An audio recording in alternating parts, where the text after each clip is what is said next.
오늘 우리에게 주신 하나님의 말씀은 신약 성경 마태복음 10장 40절에서 42절까지 말씀입니다. 신약 성경 마태복음 10장 40절에서 42절까지 말씀을 우리가 한 목소리로 봉독하도록 하겠습니다. 너희를 영접하는 자는 나를 영접하는 것이요 나를 영접하는 자는 나를 보내신 이를 영접하는 것이니라.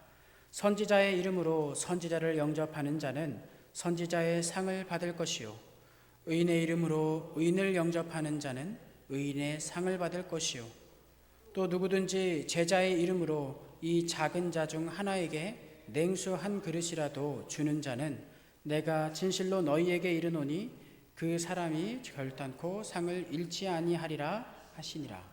아멘. 우리 함께 인사할까요? 하나님께서 함께 하십니다. 우리는 오늘은 한 번 더 인사를 해보도록 하겠습니다. 우리는 예수님의 제자입니다.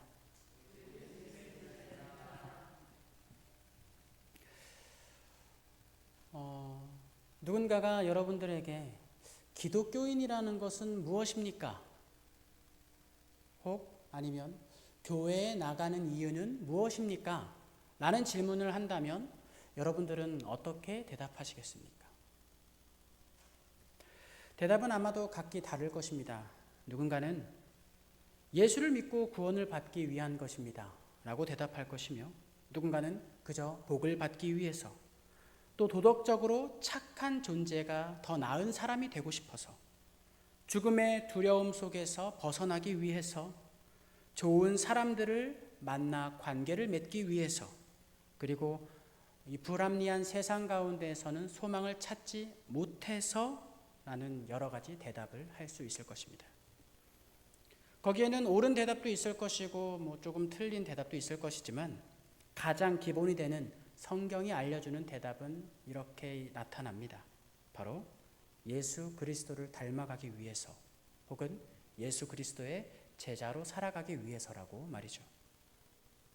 20세기의 순교자인 한 목사님은 죽기 직전에 기독교 신앙의 본질에 대해서 이렇게 외치곤 했습니다.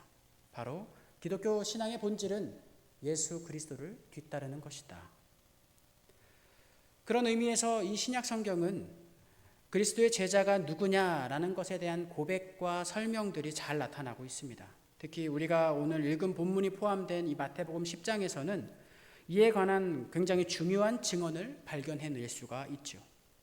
예수님은 베드로부터 시작해서 가룟 유다까지 12명의 제자들을 선택하시고 그들에게 무엇을 해야 되는지에 대한 이야기를 말씀해 주셨습니다. 그것은 제자로서의 사명이라고 이야기할 수 있죠. 그 사명은 크게 보자면 두 가지입니다. 첫째로는 세상을 향해서 천국에 가까이 왔다라고 말하면서 복음을 전하는 것입니다. 그리고 또 다른 하나는 병든 사람과 귀신 들린 사람을 고치는 것이죠. 이 두 가지가 예수님께서 제자들에게 알려주신 명령하신 사명이며 그들이 존재하는 이유입니다. 거꾸로 말하자면 이 두 가지 사명을 잃게 된다면 그들은 제자로서의 존재의 이유를 잃는 것과 마찬가지입니다. 이 설교를 들으면서 기억하셔야 되는 게, 여기에 나타난 이 제자들의 모습이 그대로 지금 현재 우리에게도 적용된다는 것을 기억하시면서 들으시기 바랍니다. 이 제자로서의 이러한 예수님께서 말씀해 주신 사명에 대해서는 이의를 제기할 사람은 아무도 없습니다. 그리고 제자들은 이런 사명을 들었을 때 나름대로 무언가 좀 뿌듯하고 자부심을 느낄 수도 있었을 겁니다. 그런데 예수님은 이 사명을 주심과 동시에 가라라고 그냥 이야기하시지 않으시고 그들에게 나타날 시련이 있다고 말씀하십니다. 그리고 이 시련에 대한 이야기를 들으면서부터 제자들은 마음에 갑자기 부담감이 느껴지기 시작합니다. 여러분들도 그렇지 않으십니까? 제가 그 말씀을 읽어드리겠습니다. 마태복음 10장 16절로 18절입니다. 보라, 내가 너희를 보냄이 양을 이리 가운데 보냄과 같도다. 그러므로 너희는 뱀같이 지혜롭고 비둘기같이 순결하라. 사람들을 삼가라. 그들이 너희를 공회에 넘겨주겠고 그들이 회당에서 채찍질하리라. 또 너희가 나로 말미암아 총독들과 임금들 앞에 끌려가리니 이는 그들과 이방인들에게 증거가 되게 하려 하심이라. 지금은 이때와는 다르게 예수를 믿는다라는 이 명목으로 누군가에게 잡혀가거나 또 재판을 받지는 않습니다. 지금은 명백히 정치와 종교가 분리되어 있고 이 엄연하게 종교의 자유가 확실하게 보장되어 있는 사회에 살고 있기 때문입니다. 그러나 이 시대, 2000년 전 이 시대에는 제자들을 비롯하여 초기 기독교인들은 시련과 박해를 실제로 경험하면서 지냈습니다. 경우에 따라서는 순교를 당하기도 했던 것이죠. 예수님은 이런 시련과 박해를 제자들을 향해 이야기하면서 단순히 그러니까 주의하라라는 말로 그치지 않으시고 그것을 견뎌낼 수 있는 말씀을 해주셨습니다. 즉 박해를 견딜 수 있는 두 가지 사실을 짚어줌으로써 그들의 삶을 한 차원 더 높은 곳으로 끌어올려 주셨다는 겁니다. 그 두 가지 사실 중 첫 번째는 이것입니다. 그들을 괴롭히는 세속의 권력에 분명 한계가 있고 끝이 있다는 것을 알려주셨던 것입니다. 세상의 권력은 사람의 몸만 죽일 뿐 그 사람의 영혼은 죽이지 못한다고 이야기하시죠. 제자들이 그러므로 정말 두려워해야 할 대상은 육체적인 것들 그리고 내 눈에 보이는 것들 그 현상에서 그쳐버리는 세상적인 권력이 아니라 몸과 영혼을 심판하시는 분, 몸과 영혼을 능히 멸하실 수 있는 분, 즉 창조주 하나님이 두려움의 대상이 되어야 된다라고 이야기합니다. 그리고 그것에 대한 믿음이 그들의 제자들 가운데 믿음이 있다면 시련과 박해를 받는다고 하더라도 그 속에서 고난과 두려움과 슬픔이 존재는 하겠지만 그것에 무너지거나 굴복당하지는 않을 수 있다고 말씀하십니다. 또 다른 하나는 제자들이 상을 받을 것이다 라는 사실입니다. 이 상에 대한 이야기는 오늘 설교 본문인 마태복음 10장 40절에서 42절 말씀 가운데 나타납니다. 먼저 40절에서 예수님께서는 제자들에게 조금 격려가 되는 말씀을 해주셨습니다. 제자들을 받아들이는 사람은 예수님을 받아들이는 것이고 또 예수님을 받아들이는 사람은 하나님을 받아들이는 사람이라고 말합니다. 분명히 이 말씀을 딱 들으면 이 제자들의 입장으로서 제가 이 제자가 된다면 그리고 지금의 현재 속에서 예수님께서 저에게 이런 말씀을 해주신다면 약간 어깨가 살 것 같은 느낌. 저를 받아들이는 사람이 저의 이야기를 받아들이는 사람이 하나님을 받아들이는 사람. 이 뭔가 하나님과 동일시되는 그런 느낌적인 느낌을 가질 수 있었을 거라고 생각을 합니다. 또 제자들을 거부하는 사람들도 있겠지만 받아들이는 사람이 분명히 있으니 낭망하지 말라는 예수님의 격려의 모습 이야기로 들리기도 합니다. 그러나 이 말씀의 논리를 잘 살펴보면 우리에게 중요한 것을 알려주고 있다라는 것을 발견해 볼 수가 있습니다. 제자와 그다음 예수님, 그다음 하나님으로 이어지는 이 논리의 전개는 제자들을 받아들이는 사람은 하나님을 받아들이는 것이라고 이야기는 하는데 이것이 과연 예수님께서 말씀하시는 어떤 비유나 비약일까요? 아니면 진짜 현실 그 자체, 사실 자체를 말씀하고 있는 걸까요? 정답은 사실 자체를 말씀하고 있다는 겁니다. 그런데 우리가 주의해야 할 부분은 이런 말씀에 근거해서 자신을 하나님처럼 내세우는 것을 원하시는 것은 아니었다라는 겁니다. 예수님이 원하시는 건 그런 게 아니었어요. 이 말씀이 나오게 된 그 동기가 무엇인지 잘 생각해 보십시오. 예수님은 12제자에게 해야 할 일을 두 가지로 말씀하셨죠. 천국이 가까이 왔다는 말과 그리고 왜곡된 세상의 근원적인 변혁, 또 다른 세상의 모습을 살아낼 수 있도록 스스로 변화해야 된다는 그런 말씀들을 계속해서 이야기했습니다. 제자들의 삶은 바로 이 사명에 의해서만 그 정당성이 확보된다는 것이죠. 따라서 제자들을 받아들인다는 말은 곧 예수님이 선포한 것, 예수님이 가르쳐 주신 것, 그리고 예수님의 말씀을 받아들인다는 것과 똑같은 것입니다.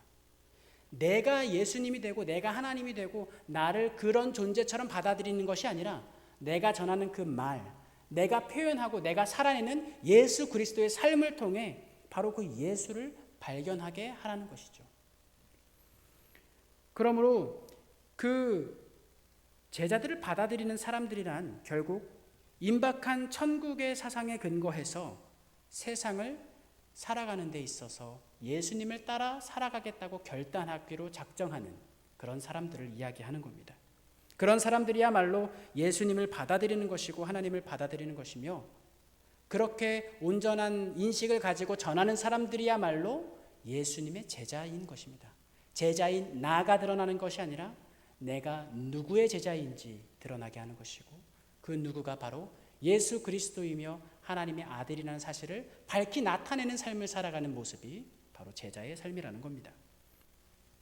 이런 점에서 볼 때 40절 말씀은 제자의 사명이 중요하니 너희들의 삶에 놓여진 당연하게 받아들여지게 되는 시련과 박해를 능히 견디어내어 그 사명을 지켜 행하라는 말씀을 하고 계시는 겁니다.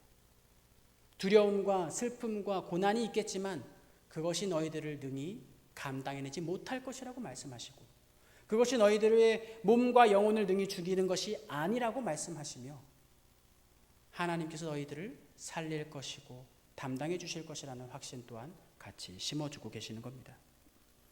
이것으로서 40절까지의 말씀으로써 예수님이 제자들에게 선포해 주셨던, 알려주셨던 가르침에 대한 이야기가 일단락됩니다. 그런데 여기서 끝나지 않고 대뜸 41절과 42절에서는 갑자기 상급에 대한 이야기가 나타납니다.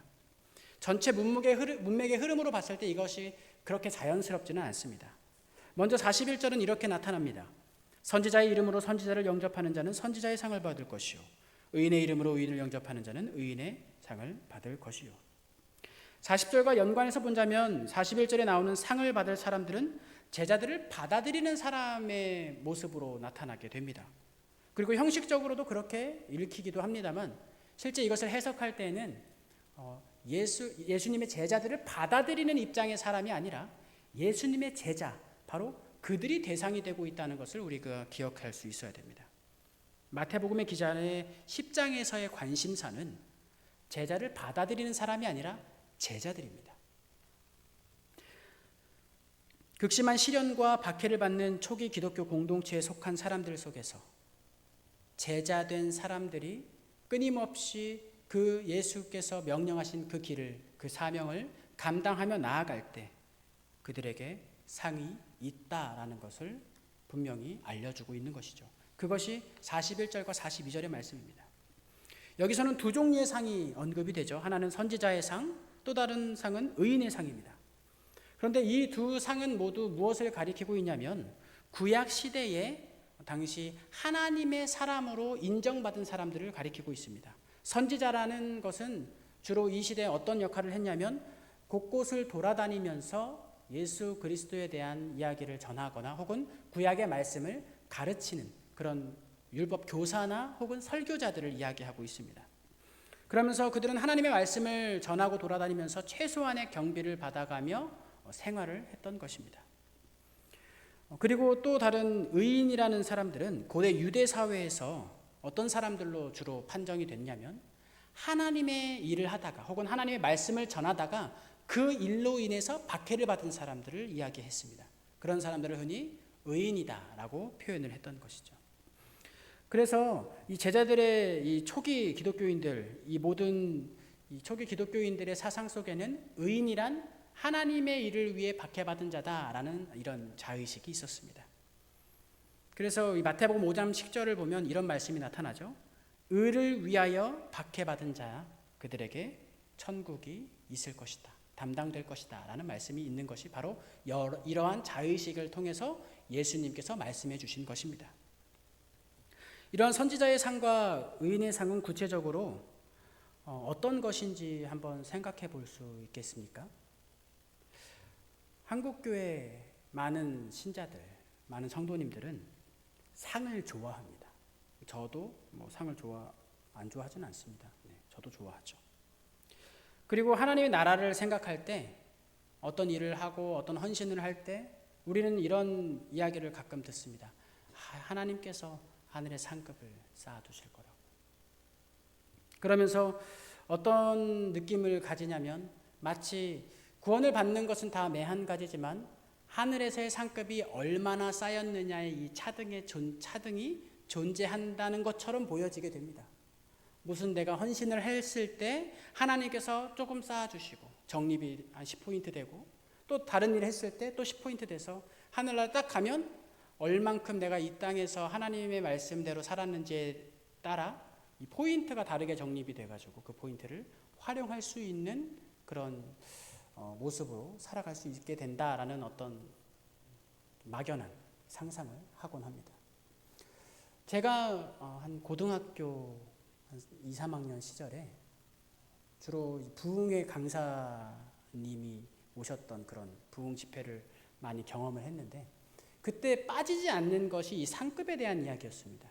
그래서 이런 얘기를 많이 들었습니다. 하늘나라에 가면, 하나님 나라에 가면 평소에 하나님께서 그 말씀을 따라 그들의 삶을 이야기하시고 그 삶을 살아낸 사람들은 하나님 나라에 가서 약간 30평대 화장실 2개 있는 3룸 거실 크고 부엌도 아주 좋고 디귿자형 부엌이 있는 그런 집에 살게 될 것이고 하나님의 말씀을 따라 그렇게 온전하게 살아내진 못했지만 그래도 예수 그리스도를 믿은 사람들은 그냥 작은 원룸에서 살게 될 거다. 약간 이런 느낌으로 이야기를 하신 적이 있습니다. 그런데 그게 사실 굉장히 강렬하고 우리의 눈에 보이고 우리의 현실에 보이는 것이기 때문에 우리에게 천국이라는 것 그리고 하나님의 하늘에 쌓이는 상급이라는 것이 마치 그런 것과 같은 것이다라는 어떤 개념들이 정립이 됐다라는 생각이 듭니다. 그런데 여러분들 성도님들께서는 한번 생각해 보십시오. 하나님께서 그러실 것 같으신가요? 하늘의 상급이 과연 그런 것들을 의미하는 걸까요? 예수님께서 말씀하시는 이 상이라는 것, 상급이라는 것은 과연 무엇일까요? 우리는 하나님 나라에 대한 조금 근본적인 이해가 필요합니다. 한번 생각해 보세요. 태양이 비치고 있을 때 낮에 손전등이 필요할까요? 필요하지 않을까요? 필요하지 않습니다. 밝은 대낮에 12시, 1시 이 밝은 대낮에 손전등을 켰을 때 그 손전등은 제 힘을 제대로 발휘하지 못합니다. 이 손전등이 뭐 100만 원짜리든 뭐 10만 원짜리든 5천 원짜리 다이소에서 파는 것이든 대낮에는 아무런 소용이 없는 것이죠. 이 비유 속에서 태양은 무엇이냐면요. 바로 구원입니다. 손전등은 상급이라는 겁니다. 즉 구원이라는 상급 안에 우리의 손전등이라는 상급은 아무런 소용이 없는 것이죠. 우리에게 가장 큰 상급 혹 유일한 상급은 구원입니다. 그러므로 손전등은 우리에게 있어도 그만 없어도 그만인 것이죠. 그런데 계속해서 손전등에 계속 하늘에 정립되는 어떤 상급에 의존해서 신앙생활을 하려는 사람들은 무엇을 경험하지 못한 것이냐면 태양빛을 경험하지 못한 사람들인 것입니다. 구원의 은혜를, 그 구원의 감격을 경험하지 못했기 때문에 그런 것에 집착하는 것입니다. 성도님들께서는 그 구원의 은혜를 충분히 맛보시는 이 시간이 되길 바랍니다. 이러한 문제 앞에서 혼란스러워하는 이유는 상벌의 원리로 돌아가는 이 세상에 우리는 너무 익숙해져 버렸기 때문입니다. 세상은 모든 걸 상 혹은 돈이라는 것으로 치환하여서 그 가치를 설명하곤 합니다. 능력이 있으면 연봉이 올라가고 능력이 없으면 연봉이 내려갑니다. 돈이 안 되는 건 안 하려고 하고 돈이 되는 건 무엇이든지 하려고 하죠. 대학교 역시도 많은 돈으로 좌지우지 되고요. 돈벌이가 안 되는 학과는 폐과가 되고 또 정부로부터 지원금을 더 받기 위해서 거짓 서류를 꾸미기도 합니다. 또 정부는 역으로 돈으로 학교와 시민단체를 좀 컨트롤하거나 주장하기도 하죠. 모두가 이런 상이라는 것으로 그 가치를 정립해서 세상이 돌아가는 것처럼 계속해서 나타납니다.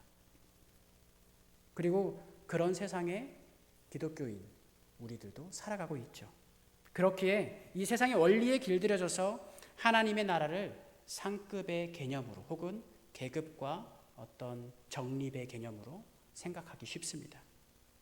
그러나 예수님은 그 시대 속에서 그 원리를 정면으로 깨고 나가셨던 분입니다. 기독교인들, 우리 성도들은요, 그 세상의 원리를 정면으로 깨는 사람들입니다. 기독교 신앙은 이런 세상의 원리로부터 해방된 사람들의 모임입니다. 상을 받아야겠다는 생각 자체를 우리의 삶 속에서 내려놓아야 성경 말씀이 온전히 우리의 눈에 들어오게 됩니다. 오늘 본문에서 상을 받을 것이라는 말씀이 왜 나왔는지 한번 돌이켜 보십시오. 모든 성경은 말씀의 전후 맥락이 있고 그 맥락 가운데서 파악하는 게 굉장히 중요합니다. 이것은 예수님께서 제자로 살겠다고 결단한 사람들을 향한 말씀을 하고 계시는 그런 현장입니다. 그 제자들은 하늘나라 또는 하나님 나라가 가까이 왔다고 선포하며 병든 세상을 치유하는 일에 부름을 받은 사람들이죠. 그들은 청중들이 외면하더라도 오로지 하나님의 말씀에, 하나님의 영에 의지해서 말씀을 선포하는 선지자이고요. 온갖 시련과 박해 가운데서도 하나님의 뜻에 전적으로 의존하며 살아가는 의인들입니다.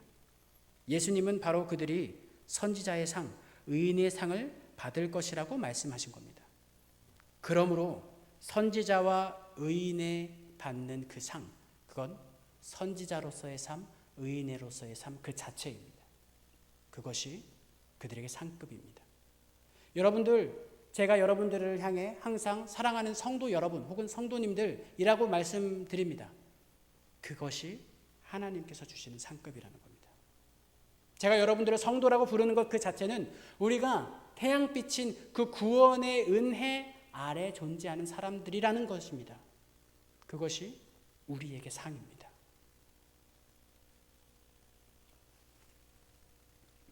우리는 다들 누군가로부터 인정을 받고 싶어하고 그 인정을 통해서 굉장한 보람과 또 뿌듯함을 느끼곤 합니다. 선지자와 의인이 됐다라는 것은, 우리가 성도가 됐다는 것은 무엇을 의미하냐면 하나님께서 나와 함께 하자라는 손길을 내밀었다는 뜻입니다. 즉 무엇이냐면 하나님께서 이 세상에 많은 이들을 구원할 계획을 가지고 계십니다. 그리고 그 많은 사람들을 선택하셨습니다. 그럼 그 선택한 사람들을 어떤 방법을 통해서 우리 구원으로 이끌어내시냐? 바로 우리들을 통해서 하시겠다는 겁니다.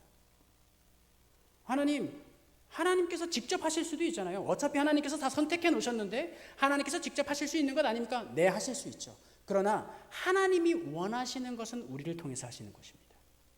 구약의 말씀들을 한번 살펴보세요. 하나님이 무엇을 통해서 일하시나요? 말씀을 통해서도 일하시지만 대부분 거의 모든 중요한 일들은 사람들을 통해서 일하십니다. 하나님의 사람들을 통해서, 성도들을 통해서. 신약시대의 예수님은 누구를 통해서 일하려고 하시죠? 제자들을 통해서 일하려고 하시죠. 똑같습니다. 구약시대에나 신약시대에나 지금 이 현재 속에서나 하나님은 일하고 계시고 일하려고 하시고 계획하심을 따라 세상의 많은 이들을 구원으로 이끄시려고 하시는데 바로 성도들을 통해서 하시려고 합니다. 여러분들이 바로 그 선택된 성도들이고 그것으로서 우리는 하나님께 믿음을, 신뢰를 받는 사람들입니다. 여러분, 이게 얼마나 놀라운 것인지 잘 모르시겠죠. 아주 간략한 예를 들어드리자면 누군가에게 신뢰받고 있다는 것이 저에게 참 큰 기쁨이라는 걸 알려주는 존재들은 주로 저의 소중한 사람들이었습니다. 제가 언젠가 대학교를 다니고 교회에서 일을 하고 있을 때 교회 공동체 속에서 제가 회장으로 일하고 있었는데 청년 시절에 누군가 한 명이 계속 문제를 일으키는 거예요. 그런데 이 공동체 회의를 하는 중에 그 한 사람만을 혼내기가 참 어렵더라고요. 그래서 전체를 혼냈습니다. 이런 부분 이렇게 하면 안 된다. 이런 부분을 좀 이렇게 개선해야 된다라고 하면서 조금 저답지 않게, 제 성격과는 좀 맞지 않게 좀 단호하고 좀 큰 소리로 교육을 했던 적이 있는데요. 그때 이제 그 일들을 행하고 이제 잠깐 나와서 물을 마시고 탁 이제 집에 가려고 했는데 가방을 제가 그 회의실에 두고 왔어요. 그래서 회의실로 가방을 가지려고 들어가려고 하는데 그 회의실 안에서 남아있는 그 한 두세 사람이 있었습니다. 그때 그 두세 사람이 막 불평을 하는 거예요. 그때 제 친한 동생들이었는데, 아니 호건이 형은 왜 도대체 우리가 뭘 잘못했다고 갑자기 우리가 저지르지도 않은 그 잘못을 가지고 그렇게까지 화낼 일이야? 아니 호건이 형이 도대체 왜 저러는 거야? 이해를 할 수가 없어 하면서 불만을 토로하고 막 뭐 씩씩거리면서 막 이야기를 합니다. 근데 다른 형제 한 명이 그렇게 이야기하더라고요.